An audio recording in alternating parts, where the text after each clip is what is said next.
আসসালামু আলাইকুম রহমতুল্লাহি ওয়া বারাকাতুহু। আশা করি সবাই ভালো আছেন। আজকের গল্পে আপনাকে স্বাগত। ধরুন আপনি একটা ডিজিটের কথা চিন্তা করুন, 86400 ৮৬,৪০০। মনে করেন একটা টাকার পরিমাণ আপনি আপনার বন্ধুকে দিলেন এবং আপনার বন্ধুকে আপনি বলে দিলেন, তোমাকে আমি যে টাকার পরিমাণটা দিলাম এটা নির্দিষ্ট সময়ের মধ্যে খরচ করতে হবে। অর্থাৎ একটা সার্টেন টাইমের জন্য ২৪ ঘন্টার জন্য এটা আপনি ব্যবহার করতে পারবেন। ২৪ ঘন্টার পরে গিয়ে এটা ইনভ্যালিড হয়ে যাবে।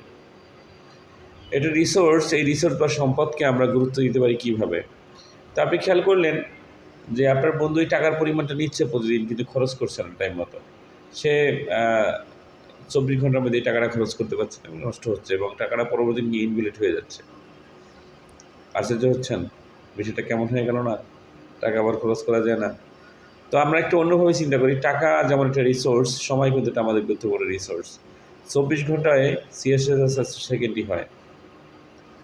এই সার্টেন টাইমে আপনি যদি এই সময়টাকে সঠিকভাবে মূল্যায়িত না করতে পারেন বা সঠিকভাবে ব্যবহার না করতে পারেন, তাহলে কিন্তু আপনি এই সময়টা ফিরে পাবেন না। সময়টা নষ্ট হবে, যেমন টাকাটা নষ্ট হচ্ছে, সময়টা নষ্ট হচ্ছে। সুতরাং সময় নষ্ট করার সুযোগ নেই। সময়কে উপযুক্তভাবে ব্যবহার করার জন্য আমাদের যেটা করা উচিত সেটাই করতে হবে, সেটাই করা উচিত। Thank you very much.